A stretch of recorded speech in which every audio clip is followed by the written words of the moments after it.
বরিশাল সড়ক মহাসড়ক রোডে প্রতি 30 কিংবা 40-এর উপরে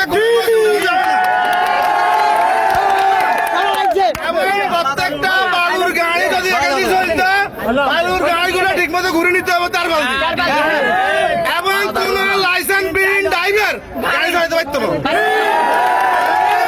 যদি আমাদের এই দাবিগুলো মানে না নেওয়া হয় আমরা আগামীকাল সকাল 10টা থেকে এই রোডে যতক্ষণ পর্যন্ত ইয়ে না নেবে আমরা এই রোড বন্ধ রাখবো। রোড আবার প্রতিদিন রাত্রে 8টার পর থেকে পরের দিন সকাল 8টা পর্যন্ত যাতে করে বালুর গাড়ি কোনো গাড়ি না চলে, তাহলে আমাদের অনেক মানুষের দুর্ঘটনা থেকে রক্ষা পাবে। আমরা আজকে এখানে একটা অনাকাঙ্ক্ষিত ঘটনা, একটা অ্যাক্সিডেন্ট হয়েছে, একজন মানুষ মারা গেছে কিনা এখনো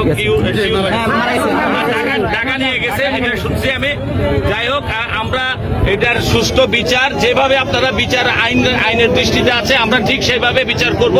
এবং আমাদের চেয়ারম্যান মেম্বার সাহেবের কয়েকটা ইয়ে দিয়েছে এখানে, যেন রাতের বেলা দিনের বেলা কোনো বালু ট্রাক না চলে এবং বালু ট্রাক চললে যেন তেরপাল দিয়ে সুন্দর করে চালায়। দিনের বেলা চলবে না, রাতের বেলা চলবে এবং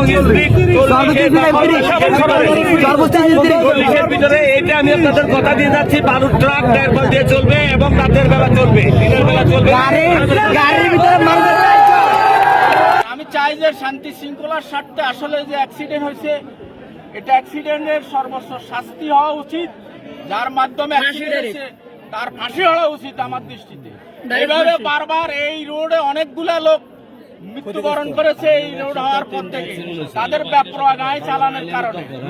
এখানে আইল্যান্ডেরও প্রয়োজন, আর যারা প্রশিক্ষণবিহীন গাড়ি চালায় তাদেরকে প্রশিক্ষণের মাধ্যমে লাইসেন্সের মাধ্যমে যেন গাড়ির ড্রাইভারি করে, এটা আমাদের দাবি।